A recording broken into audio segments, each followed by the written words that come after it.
Busquemos el rostro del Señor en oración antes de iniciar con la lección de esta mañana.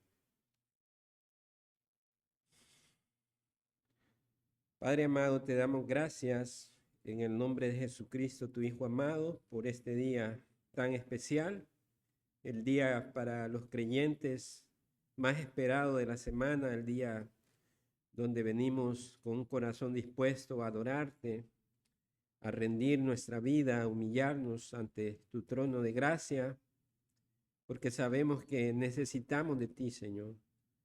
Pero también venimos a responder, Señor, a través de tu palabra, al mensaje expuesto, a cada mensaje expuesto, a darte adoración, Señor, a ti de un corazón genuino, agradecido, y a recibir esa gracia, Señor, que hay en el culto al Señor, de tu presencia en medio de tu pueblo. Tú habitas en medio de la alabanza de tu pueblo, y tu presencia real a través de los medios de gracia, Señor, que trae un beneficio para nuestra alma. Ahora que vamos a pasar este tiempo de estudio bíblico, rogamos para que nuestra mente y corazón esté ejercitado para recibir esta enseñanza con humildad. Sabemos que tus palabras son vida eterna, Señor, para nosotros. En Cristo Jesús oramos. Amén. Amén. Esta mañana, hermanos, vamos a continuar una serie que comenzó nuestro pastor hace un par de semanas atrás, que tiene que ver con el tema del dominio propio. Yo voy a abordar la segunda parte del estudio del dominio propio. Hay 4 secciones que dividen el estudio. El pastor abordó la primera parte. Hoy vamos a ver la segunda parte y vamos a ver algo de recordatorio de lo que el pastor estuvo hablando en esa primera parte referente al dominio propio, y de manera así a trazos largos para luego continuar a nuestro segundo punto. El pasaje con el que abre el estudio se encuentra en Gálatas capítulo 5, verso 18 al 23, referente al dominio propio. Ahí Pablo, el escritor de la carta a la iglesia de Galacia, dice lo siguiente del verso 18 al 23 del capítulo 5. Dice: pero si sois guiados por el Espíritu, no estáis bajo la ley, y manifiestas son las obras de la carne, que son... Ahí enumera el listado de las obras de la carne: adulterio, fornicación, inmundicia, lascivia, idolatría, hechicerías, enemistades, pleitos, celos, iras, contiendas, disensiones, herejías, envidias, homicidios, borracheras, orgías y cosas semejantes a estas, acerca de las cuales os amonesto, como ya os lo he dicho antes, que los que practican tales cosas no heredarán el reino de Dios. Mas el fruto del Espíritu, este es el contraste que hace de las obras de la carne. Ahora veamos cuál es el fruto del Espíritu. Es amor, gozo, paz, paciencia, benignidad, bondad, fe, mansedumbre, templanza. Contra tales cosas, dice Pablo, no hay ley. Vemos ahí que él agrupa un listado de obras de la carne, de los cuales dice: quienes practican tales cosas no heredarán el reino de los cielos. Es una lista que no es como que engloba, ¿verdad?, el problema del ser humano en su naturaleza caída. Personas que sin el dominio propio que es dado por el Espíritu Santo, el hombre en su estado natural no puede manifestar ese fruto espiritual. ¿Por qué? Porque primeramente los hombres deben de venir a la nueva vida en Cristo. En el nuevo nacimiento, Dios imparte su Espíritu Santo para que los creyentes puedan manifestar el fruto del Espíritu Santo, que habla del verso 22, que hay un fruto espiritual, que es amor, gozo, paz, paciencia, benignidad, bondad, fe, mansedumbre, templanza. Contra tales cosas no hay ley. Ahora, cuando hablamos del dominio propio, hermanos, debemos saber que también los incrédulos pueden manifestar cierto dominio propio, ¿verdad? digamos, aspectos si alguien es airado o enojado. No precisamente necesita ser creyente para tener un dominio sobre esas cosas. Hay incrédulos que pueden cambiar, ¿verdad?, de ese estado de ser airoso, pendenciero, con algunas prácticas que le ayudan a superar la ira. Y incrédulos pueden superar esos estados de ira y ser personas más afables, ¿verdad? Pablo menciona en una de sus cartas que estas ciertas cosas que los hombres hacen para superar sus estados eh, como esta de falta de dominio propio tienen cierta reputación, dice. Hay cierta reputación. Pero cuando nos hablamos aquí del dominio propio, hermanos, hablamos acerca de aquel que es dado por medio del Espíritu Santo para aprobar lo que es bueno y agradable delante de Dios. Aunque el incrédulo pueda superar un estado de ira y convertirse en alguien amable, afable, no significa que su estado espiritual cambia. Por lo tanto, no hay un fruto real en cuanto a Dios, a la vida espiritual. Entonces, veamos cómo define la escritura, o más bien pudiésemos resumir en una frase de a qué nos referimos entonces con dominio propio en cuanto a Dios, y es la capacidad guiada por el Espíritu Santo. Ahí es importante, ¿verdad? Es la capacidad no inherente a nosotros, sino aquella que es guiada por el Espíritu Santo. ¿Para qué? Para controlar nuestros pensamientos. ¿Por qué? Porque inicia nuestros pensamientos. Así como el hombre piensa, dice un proverbio, el tal es, ¿verdad? Somos lo que pensamos. Entonces, es la capacidad guiada por el Espíritu Santo para controlar nuestros pensamientos, deseos, palabras y acciones, ¿verdad? Es la parte integral del hombre, el pensamiento, el deseo que nace en el corazón. Y las palabras, lo que decimos y cómo actuamos, en cómo vivimos, a eso nos referimos en cuanto al dominio propio. Ahora, el pastor habló acerca de ese primer punto y se refería a que el dominio propio es un fruto del espíritu y no es un esfuerzo humano. Lo que antes mencionaba, ¿verdad? Muchas personas pueden llegar a tener un alto grado de moral, ¿verdad? Y es por eso que hay pensamientos que dicen, no, yo he visto que incluso los ateos se comportan mejor que los cristianos. ¿Ha escuchado ese pensamiento, verdad? No, yo he visto tal persona no va a ninguna iglesia, pero cómo ayuda a los pobres, cómo es tan servicial con sus vecinos. Entonces hacemos esa comparación por las acciones externas que vemos en los hombres, por la conducta que vemos en los hombres. Sin embargo, como hemos dicho acá, esta capacidad solamente es dada por el Espíritu de Dios para aprobar aquello que es perfecto y agradable delante de Dios, aquello que trae gloria a Dios y no a los hombres. Muchas de estas obras externas que vemos y que los hombres alaban en otros es producto de su propia gloria, porque a ellos le agradan ser alabados delante de los hombres. Sin embargo, el que es dominado por el Espíritu Santo da la gloria a Dios, reconoce que es por gracia de Dios que él puede controlar su ira, controlar aquellas acciones malas que llevan a una vida de pecado, y que solamente es por el poder del Espíritu que puede hacer ese combate y esa lucha. Así que cuando hablamos de dominio propio no hablamos de obras humanas y no de un fruto espiritual.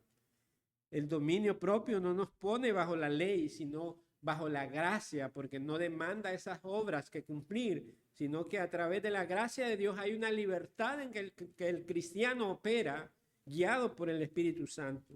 El dominio propio es evidencia de una nueva naturaleza, en cómo pensamos, los deseos que tenemos, las palabras que decimos y cómo actuamos, evidencian el fruto espiritual que hay tras una vida transformada que ha venido de muerte a vida eterna. Entonces ahora veamos el segundo punto acerca del dominio propio. Hoy vamos a ver que el dominio propio es una señal de madurez espiritual.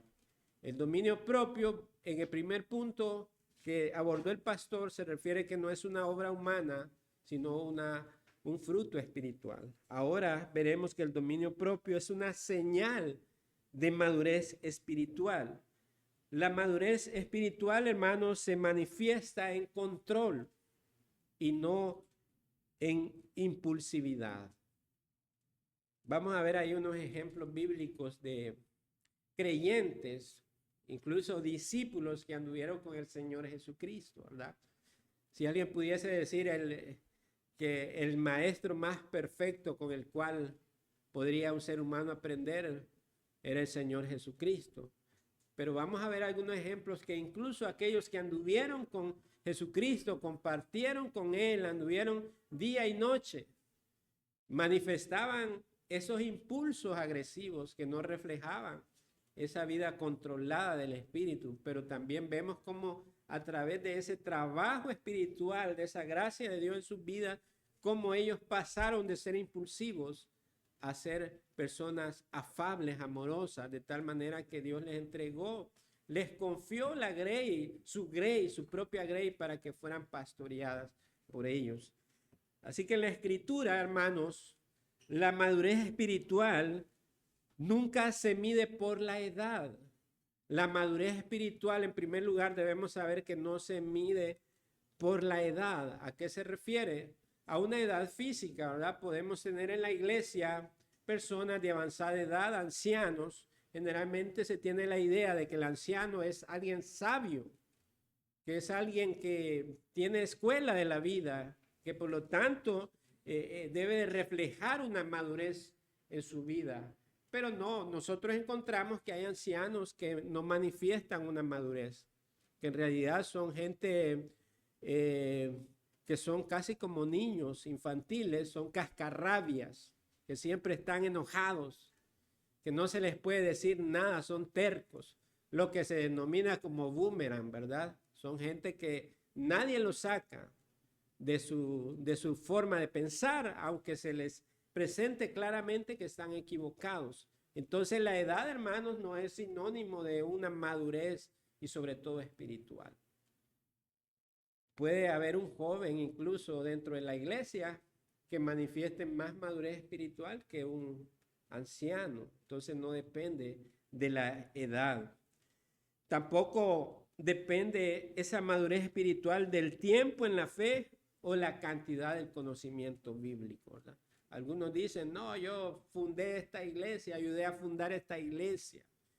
Y entonces he pasado por todos los discipulados, he recibido el primero, segundo, tercer nivel, estudié en tal seminario.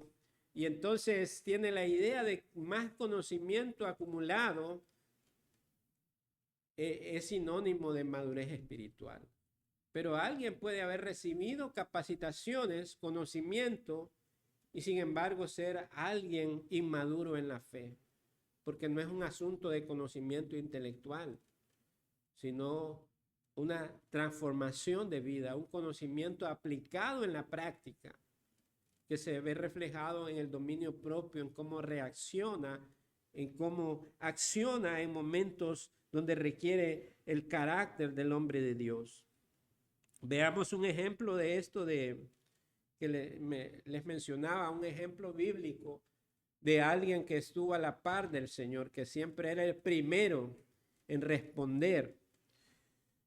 El ejemplo de Pedro, ¿verdad? Muy conocido, es el que siempre vamos a mencionar porque fue alguien prominente en la iglesia del Señor. Incluso la Biblia los habla que eran columnas de la iglesia. Pero él, antes de llegar a ser ese hombre prominente para la iglesia del Señor, era alguien impulsivo, carente de dominio propio.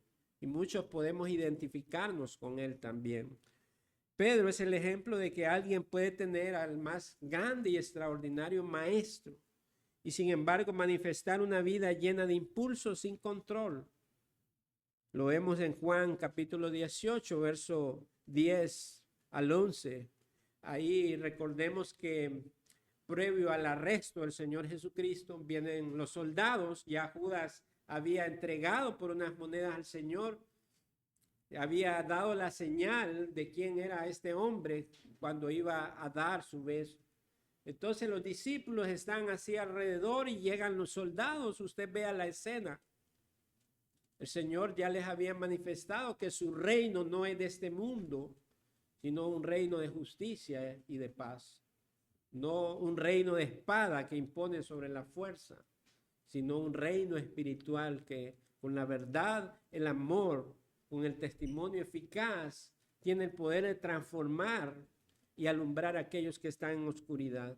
Sin embargo, al parecer a Pedro se les había olvidado estas enseñanzas, porque una vez más podemos recibir mucha enseñanza, pero en la práctica es donde reflejamos qué tan comprometidos estamos con la enseñanza o somos impulsivos.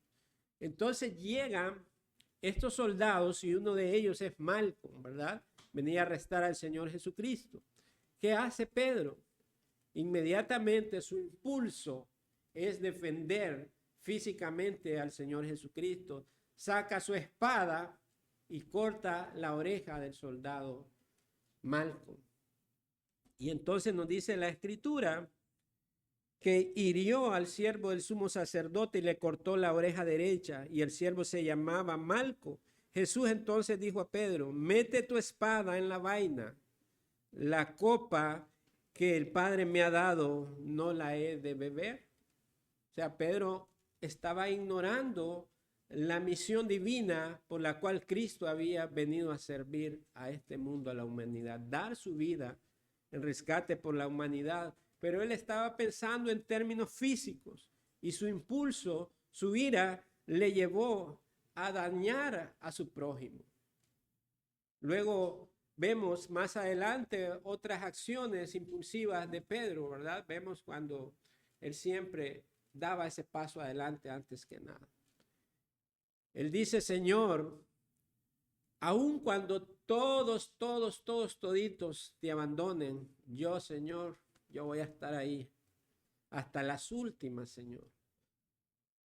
Y el Señor: no, vas a negarme. No, Señor, todos se van a esparcir, se van a llenar de temor, pero yo aquí estoy listo para dar mi vida por ti.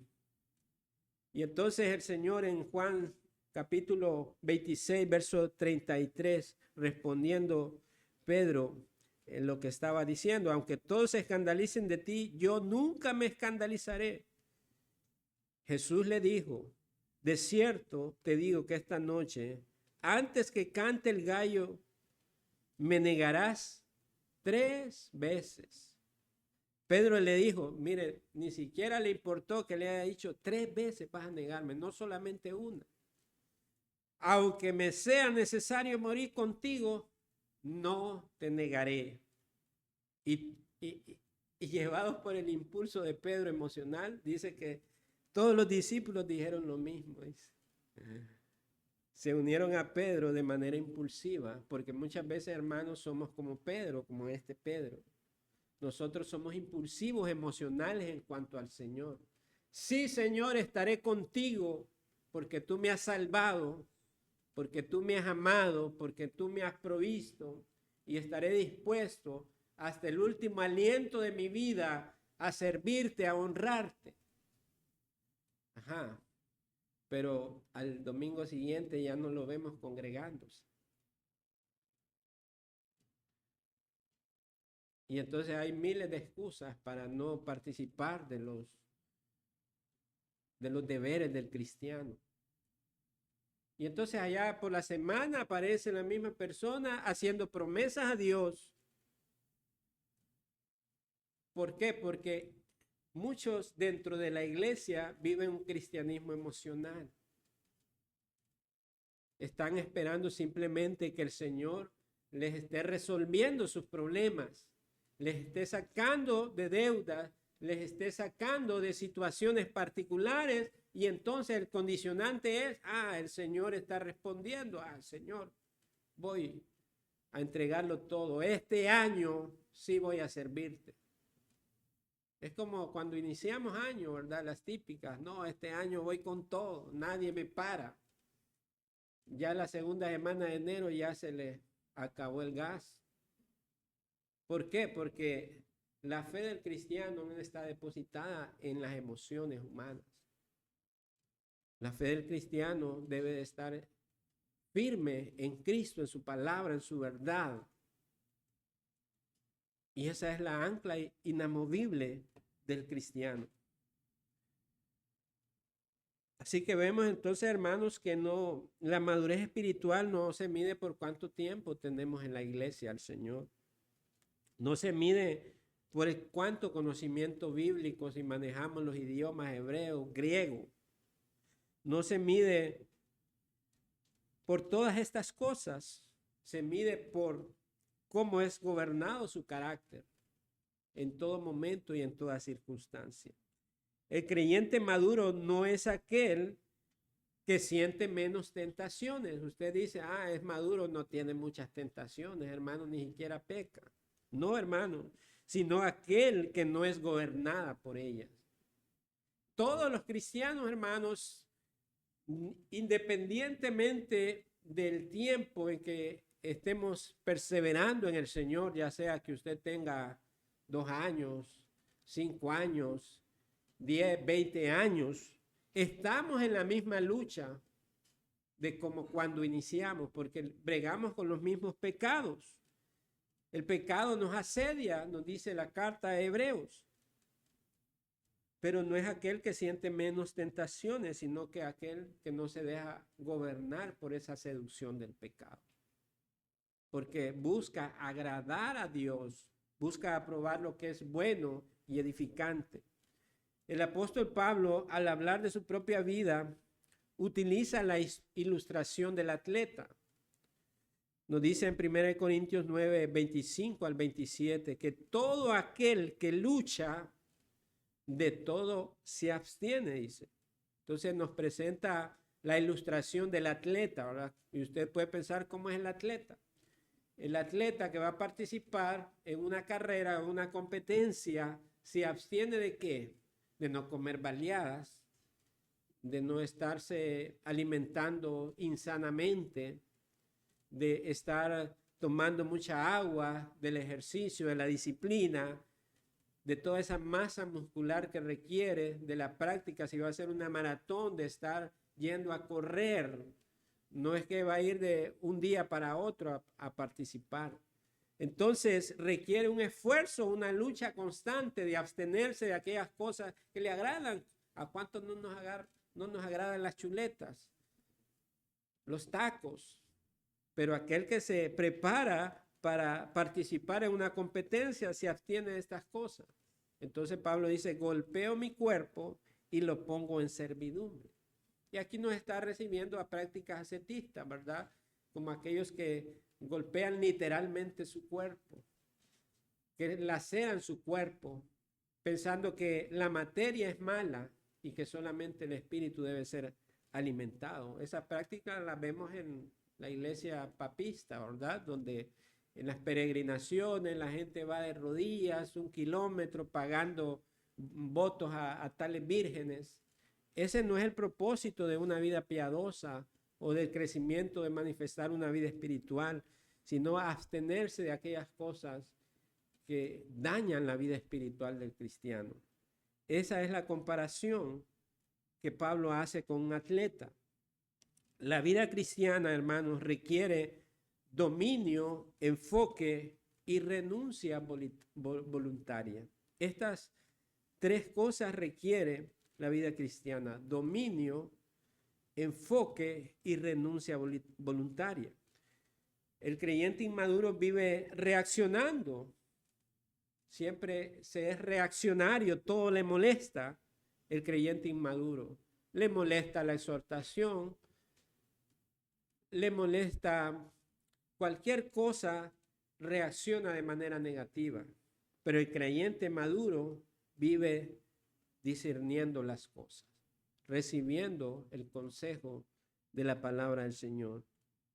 También, hermanos, el dominio propio implica discernimiento entre lo lícito y lo provechoso. Hebreo nos dice que los creyentes maduros son aquellos que por el uso tienen los sentidos ejercitados en el discernimiento del bien y el mal. Veamos Hebreos 5:14, que nos dice ahí la escritura referente a este discernimiento que debemos aplicar entre lo que es lícito y lo que es provechoso. Hebreos capítulo 5, verso 14. Pero el alimento sólido es para los que han alcanzado madurez. Ahí nos presenta, ¿verdad? ¿Para quiénes son el alimento sólido? Para los que han alcanzado madurez. Usted no le puede dar, ¿verdad?, un alimento sólido a un bebé. ¿Qué va a pasar? Se va a atragantar. No le va a hacer bien. La vida cristiana, hermanos, debemos entender que sí hay gente que va en el proceso de una niñez espiritual que necesita ser llevado de la mano de acuerdo a su etapa en que se vive. Pero no es el propósito de Dios que los cristianos se queden en una etapa de niñez espiritual. Por eso hablamos de que la edad no significa madurez espiritual. Hay personas que tienen 10 años y se comportan como niños, espiritualmente hablando, que necesitan estárseles ahí atendiendo como un niño. Pero estos creyentes que están en ese estado infantil de manera espiritual deben de aspirar a un crecimiento mayor para ser alimentados con este alimento sólido que es la palabra de Dios. Conocer de una manera más profunda a Dios para que ese carácter de Dios, esa visión de Dios que lleguemos a tener sea una visión alta de quién es Él y quiénes somos nosotros. Entonces Hebreo dice que pero el alimento sólido es para los que han alcanzado madurez, para los que por el uso, dice, o sea, hay un uso de ello. No solamente es el conocimiento adquirido, un conocimiento sólido de las grandes doctrinas de la fe bíblica o de la fe reformada, sino que hay un uso de los sentidos que son ejercitados mediante el discernimiento del bien y del mal. Eso es la madurez espiritual, una persona que tiene la capacidad dada por Dios mediante el Espíritu para discernir, para probar lo que es bueno y para desechar lo que es malo. Esto es la clave, hermanos. La madurez espiritual, la inmadurez espiritual, o el que es inmaduro espiritualmente suele preguntar cosas como, pastor o hermano, ¿será pecado esto? Y entonces siempre están haciendo esa pregunta. ¿Es pecado si voy allá? ¿Es pecado si voy acá? ¿Es pecado si hago esto? Esa es la etapa de inmadurez cristiana. Pero el que es maduro en la fe, la pregunta no es si es pecado esto o lo otro, sino, ¿agrada esto a Dios? ¿Agrado a Dios con esto? ¿En qué me edifica estas cosas?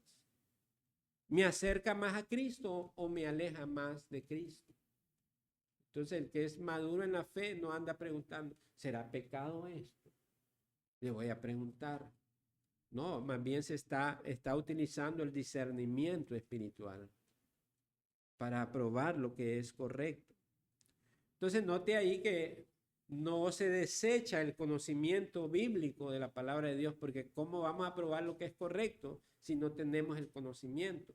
Pero el conocimiento dice que debe ser usado con los sentidos y ejercitados mediante este discernimiento que nos da la verdad de Dios. El dominio propio no solo rechaza lo malo, sino que muchas veces renuncia a lo permitido por amor a algo superiores. Algunas veces incluso el creyente maduro se va a privar de cosas que son lícitas, pero para un bien mayor. Esa es una señal clara de crecimiento espiritual. Donde hay madurez, hay capacidad de esperar también.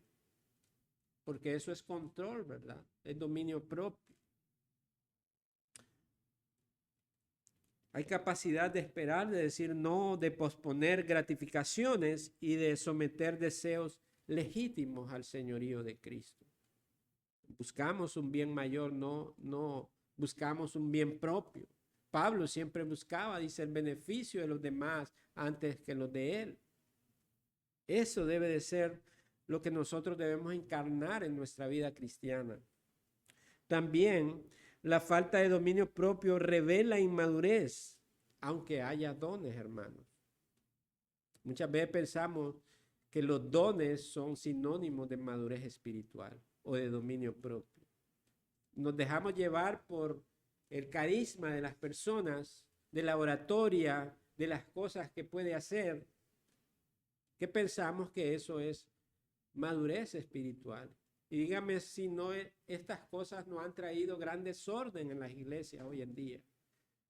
Muchos pastores, muchas iglesias que no tienen ese orden bíblico para establecer sus oficiales o los ministerios, lo primero que hacen es estar viendo a ver quién es bueno para esto, para la oratoria, quién es bueno para esta otra cosa, y entonces ponen a cualquier persona. Y son individuos que andan en vidas desordenadas, que no manifiestan un fruto espiritual, sino solamente algo externo, algo que al ojo es agradable. Si no, veamos el caso de la iglesia en Corinto, una iglesia llena de dones espirituales. Esa diversidad de dones espirituales había llevado a la iglesia ¿a qué?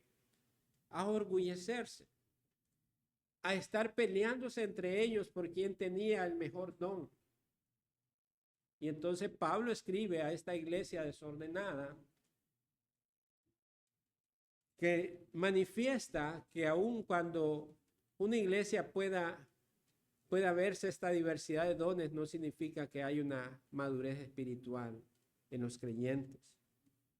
Esta iglesia estaba marcada, hermanos, por divisiones, había inmoralidad, había pleitos y había excesos. No solamente estas cosas estaban sucediendo dentro de la iglesia, sino que estaba saliendo afuera casos aberrantes que dice Pablo, ni siquiera los del mundo manifiestan ese andar, como el caso de Corintios 5, ¿verdad? Un caso terrible que estaba escandalizando a la iglesia.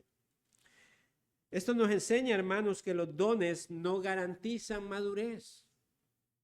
Puede haber mucha actividad religiosa y muy poco fruto espiritual. Las iglesias modernas hoy en día, ¿verdad?, traducen éxito por cuánto número de personas hay en sus iglesias, compiten por cuál es el mejor templo de la ciudad, porque para ellos es sinónimo de poder, como que Dios está multiplicando su obra.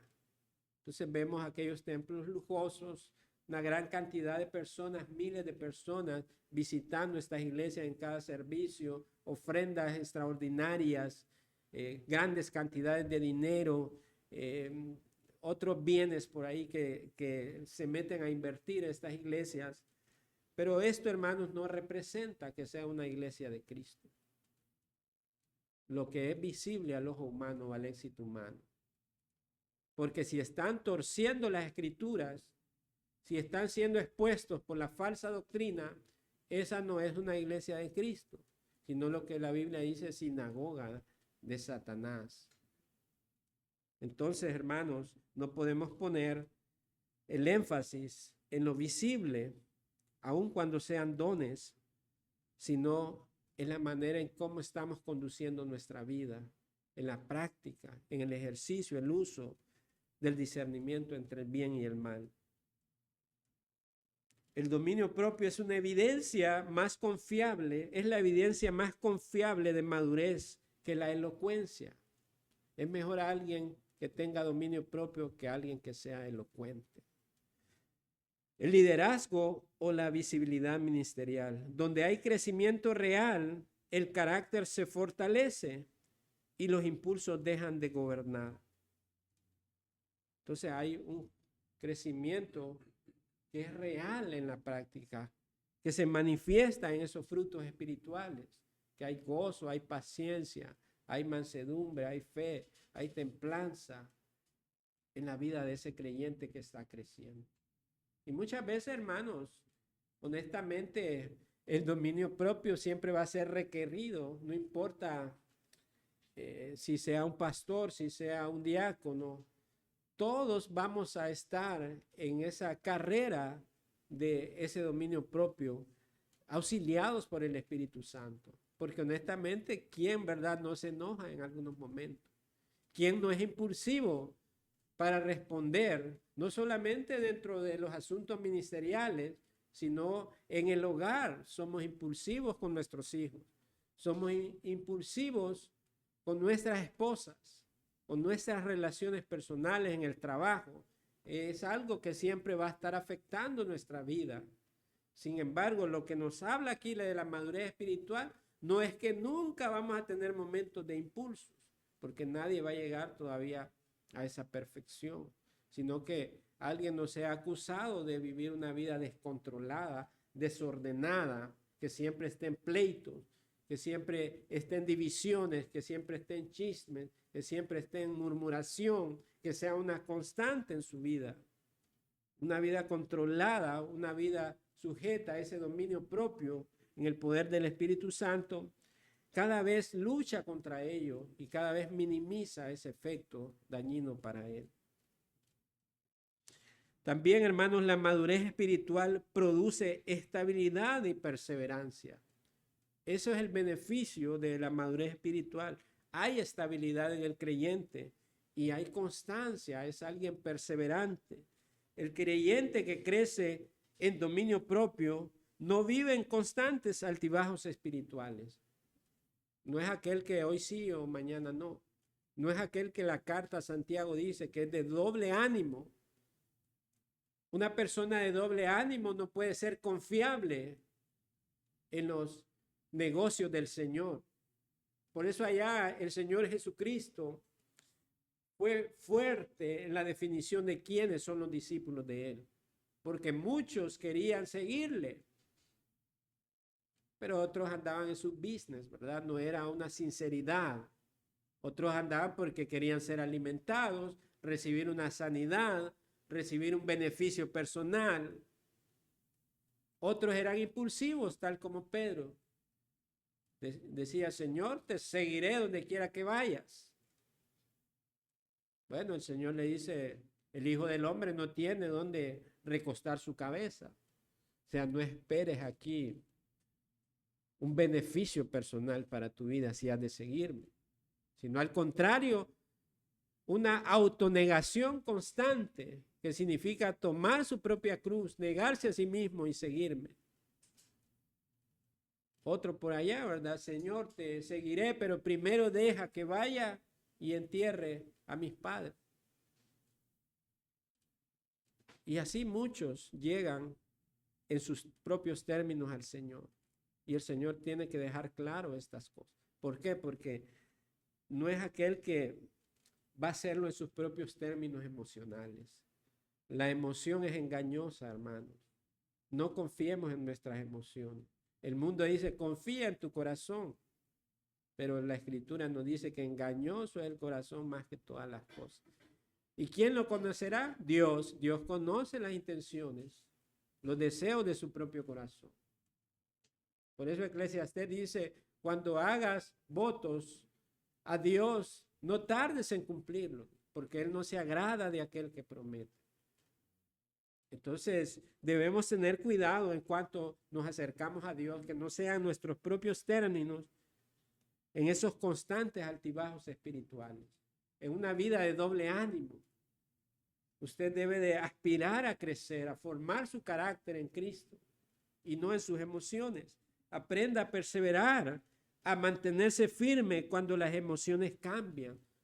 No siempre las cosas no van a salir bien. Tener la seguridad de Dios, tener la bendición de Dios no significa que las cosas le irán perfectas en su vida. No, porque es a través de las tribulaciones, dice, es necesario que nosotros pasemos por estas tribulaciones para que nuestra fe sea aprobada, sea purificada. Y nosotros aprendamos a crecer en esa madurez, porque nuestra fe no depende de las circunstancias en que estemos viviendo, sino que nuestra fe está en Cristo, que nos sostiene aún en medio de la tormenta. Entonces, Ese es el costo de seguir a Cristo. Y eso es lo que se hace evidente en una vida que ha sido transformada. Así que la madurez espiritual produce estabilidad y perseverancia, pero esto no significa ausencia de lucha, sino fidelidad en medio de la lucha. O sea, la promesa de Dios es que no, que todo te va a ir bien, no es todo te va a ir bien, sino que yo estaré contigo todos los días hasta el fin del mundo. Y ese estar contigo es lo suficiente para el cristiano, para pasar los momentos de dificultad, de precariedad. La madurez espiritual nos lleva a vivir no por lo que sentimos, hermanos, sino por lo que creemos, por una convicción firme en la palabra de Dios. El dominio propio se convierte entonces en una ancla que nos mantiene firme cuando la carne, el mundo y el temor presionan. ¿Qué es lo que nos mantiene firmes en el momento de la presión del mundo, del pecado y de Satanás?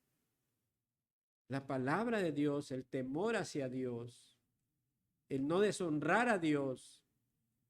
Y Dios nos ha dado su Espíritu Santo, dice que nos advierte, que nos redarguye con el propósito de que nosotros no cedamos a la tentación, que no caigamos en el poder del pecado, que no escuchemos otras voces que quieren apartarnos del camino de Dios, ya sean amistades, ya sean familias. Hay muchas voces que se levantan en el mundo para desviarnos, para desenfocarnos del camino de Dios. Muchas veces las familias se convierten en obstáculos en su crecimiento espiritual. Ah, no, vos solo allá querés pasar metido en la iglesia. Toda tu vida es la iglesia, parece que no te importara tu familia. Y entonces empiezan a atacar la parte emocional para hacerlo cambiar de opinión hasta justificarse. No, sí es cierto, yo creo que Dios no condena que falte a estos deberes espirituales si es por el bien de mi familia. Más bien va a ser un testimonio para ellos. Pero no, hermanos, la mayoría de personas que se toman esas malas atribuciones, lo menos que hacen es compartir su fe, sino desperdiciar su tiempo en cosas triviales de la vida. Entonces necesitamos estar firmes porque la carne, el mundo y el temor presionan nuestra vida. Finalmente, hermanos, ¿cuál es la aplicación para este segundo punto que acabamos de ver, que el dominio propio es señal de madurez espiritual? Este punto nos llama a examinarnos todos con seriedad. No basta con preguntar cuánto sabemos, cuánto tiempo tenemos en la iglesia, cuánto hemos servido. La pregunta correcta en esta mañana que debemos hacernos es: ¿hay crecimiento en el dominio de mi carácter? Piense usted, examínese a usted mismo. ¿Cuánto he crecido en mi carácter? ¿O sigo siendo el mismo como inicié? ¿Ha crecido usted? ¿En qué estado espiritual se encuentra? ¿En una etapa aún de niñez espiritual? ¿O está creciendo para alimentarse de manera sólida, haciendo uso en el ejercicio del discernimiento entre el bien y el mal? ¿Aprueba usted lo que es correcto? No solamente anda preguntando, ¿es pecado esto o no? Sino, ¿esto agrada a Dios? ¿Glorifica a Dios? ¿Cómo me comporto? ¿Soy menos gobernado por mis impulsos que antes? Si ha sido iracundo, ¿cómo ha trabajado en el poder del Espíritu para convertirse de alguien lleno de ira a alguien amoroso, a alguien que ha cambiado su ira por paz? El ejemplo de Pedro fue ese, hermanos. Lo vimos impulsivo, agresivo, pero vemos un cambio radical en su vida, de tal manera que el Señor Jesucristo En Juan capítulo 21:15 le dice, cuando hubieran comido, Jesús dijo a Simón Pedro, Simón, hijo de Jonás, ¿me amas más que a estos? Le respondió, sí, Señor, tú sabes que te amo. Él le dijo, apacienta mis corderos. Volvió a decirle la segunda vez, Simón, hijo de Jonás, ¿me amas? Pedro le respondió, sí, Señor, tú sabes que te amo. Le dijo, pastorea mis ovejas. Le dijo la tercera vez, Simón, hijo de Jonás, ¿me amas? Pedro se entristeció de que le dijese la tercera vez, ¿me amas? Y le respondió, Señor, tú lo sabes todo. Tú sabes que te amo. Jesús le dijo, apacienta mis ovejas. De cierto te digo, cuando eras más joven te ceñías e ibas donde querías, mas cuando ya seas viejo, extenderás tus manos y te ceñirá otro, y te llevará donde no quieras. Esto dijo, dando a entender con qué muerte había de glorificar a Dios. Y dicho esto, añadió, sígueme. Ahí vemos un cambio total. Ahí las 3 veces que el Señor menciona no se está refiriendo a que Él lo iría a, a traicionar cuando cantara el gallo. Ahora está hablando del amor. Pero vemos a un Pedro más afable, más reconociendo su propia dependencia del Señor.